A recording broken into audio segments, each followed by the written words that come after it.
আমি শুরুতে দেখতে পাচ্ছি আলামিন হোসেন, আপনি লিখেছেন, আমার দাদার কবর আমার বাড়ির উঠানে। কবরের কিনারা দিয়ে রান্নাঘর উঠেছে এবং উপর দিয়ে গৃহস্থলীর জিনিসপত্র রাখা হচ্ছে। ধীরে ধীরে অবস্থা আরো খারাপ হবে বলে মনে হচ্ছে। আমরা কি কবর খুঁড়ে দেহাবশেষ গোরস্থানে সরিয়ে নিয়ে যেতে পারি? গিয়াসুদ্দিন ফরহাদ, আপনি লিখেছেন, আমাদের মসজিদের পেছনের দেয়ালের লাইট জ্বালিয়ে নিয়মিত নামাজ পড়া হয়। এতে সামনের কাতারের মুসল্লিদের ছায়াগুলো দেখা যায়।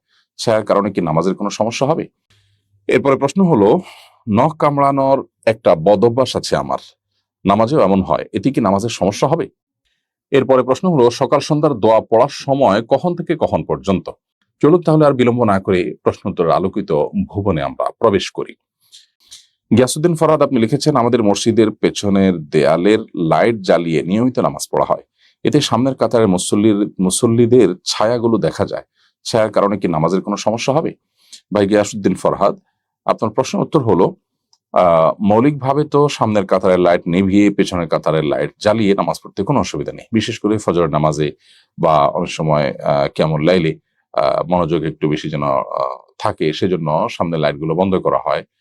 একটু আলো আঁধারি বা হালকা আলো বা একটু ডিম আলোর মধ্যে সালাত আদায়ে করতে একটু প্রশান্তি অনুভব হয়, একটু ভালো লাগে কাজ করে। অতএব মৌলিকভাবে এটি নাজায়েজ কোনো বিষয় নয়, এটি জায়েজ। কিন্তু আপনি যেটি বলেছেন যে পেছনের লাইটের কারণে সামনে মানুষের ছায়া দেখা দেয়, এটা তো সবসময় হওয়ার কথা না। এটা নির্দিষ্ট কিছু সময়ে ছায়া অনেক বেশি বড় হয় এবং দেখা যায়।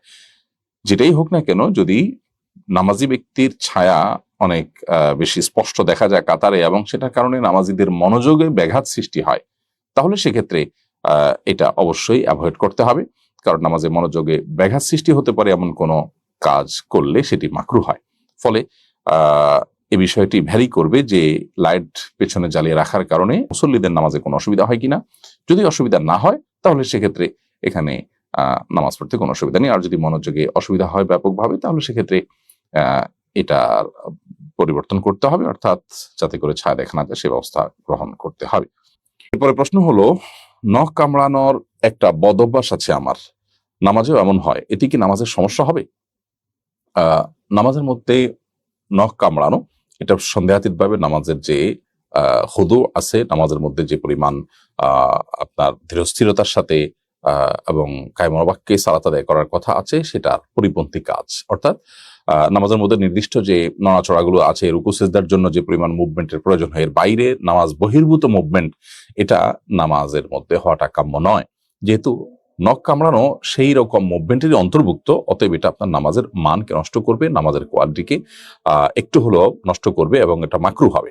ফলশ্রুতিতে আপনার নামাজের মধ্যে নখ কামড়ানোর এই বদ অভ্যাসটা দূর করতেই হবে। নিজের সঙ্গে নিজে লড়াই করে মানুষ যে কোনো অভ্যাসই পরিবর্তন করতে পারে, আর এটা এমন কোনো বিষয় নয় যেটা আসলে পরিবর্তন করার মতো না, বিধায় আপনার এটা করা উচিত।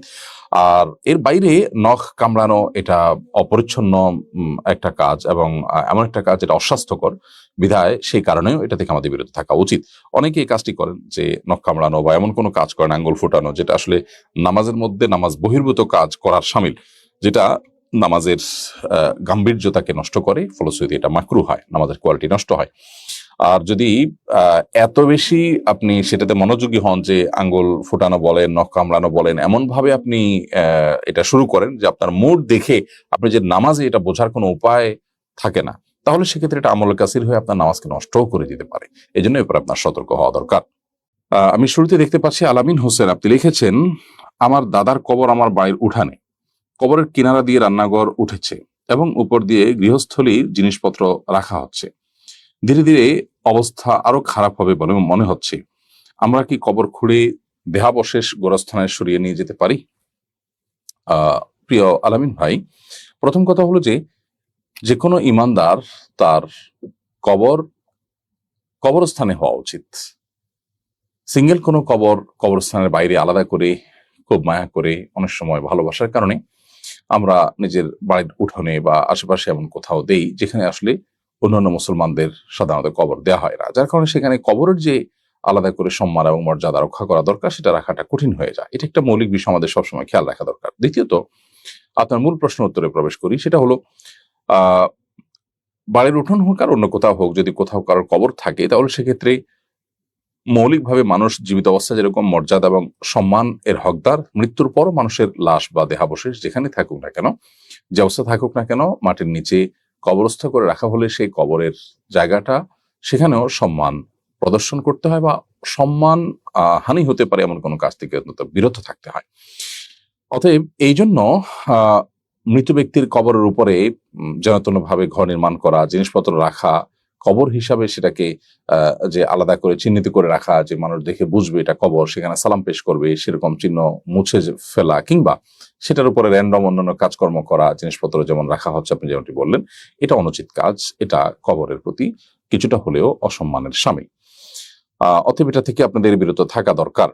তবে যদি কবরের উপরে ঘর নির্মাণ করার বা রাস্তা করার কোনো প্রয়োজন দেখা দেয়, সেক্ষেত্রে কবরে যিনি শায়িত আছেন তার দেহাবশেষ মাটির সাথে মিশে গেছে এরকমটি নিশ্চিত হলে, মানে এত পুরাতন কবর যে এতদিন এটা মাটির সাথে মিশে গেছে নিশ্চিত এরকমটি মনে হলে, তখন তার উপরে আপনি ঘর, ভবন বা অন্য কিছু প্রয়োজন হলে নির্মাণ করতে পারেন, যদিও এটা নিয়ে ফুকায়ে কেরামের মধ্যে কিছুটা ভিন্ন মত আছে।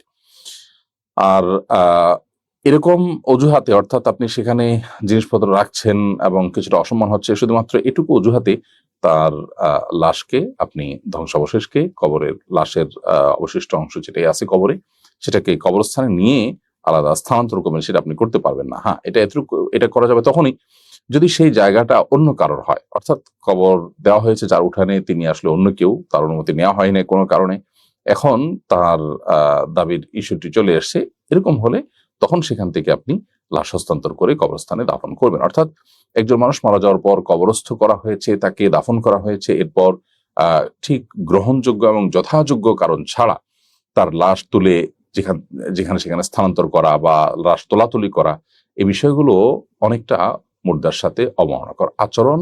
যদি একান্ত যৌক্তিক কারণ না থাকে তাহলে এটা এজন্য করা উচিত নয়।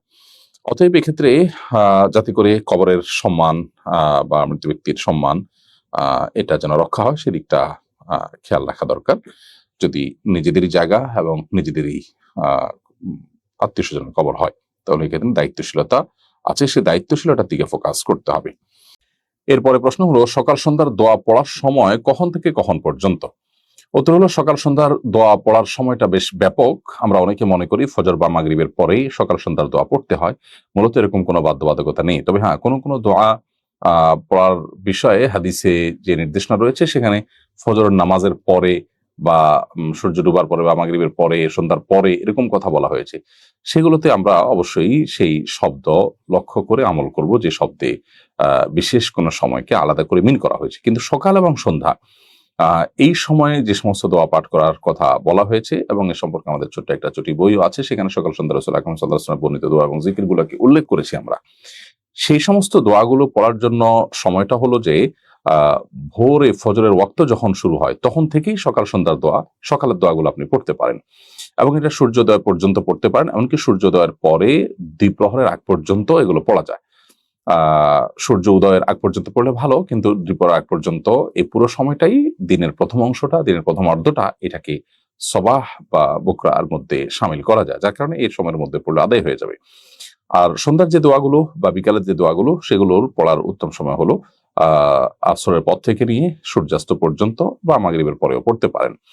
এই সময় পড়তে না পারলে আপনি রাতের 1/3 মধ্যে পড়লে আদায় হয়ে যাবে, এবং এই সময়ের মধ্যে, অর্থাৎ আসরের পর থেকে নিয়ে মাগরিবের পর্যন্ত, অর্থাৎ সূর্য ডুবা পর্যন্ত পড়া উত্তম হলেও রাতের 1/3 পর্যন্ত, অর্থাৎ রাতকে 3 ভাগ করে 3 ভাগের 1 ভাগ পর্যন্ত, রাত 9টা 10টা এরকম সময়ের কাছাকাছি হবে। এক এক মৌসুমে এক এক রকম।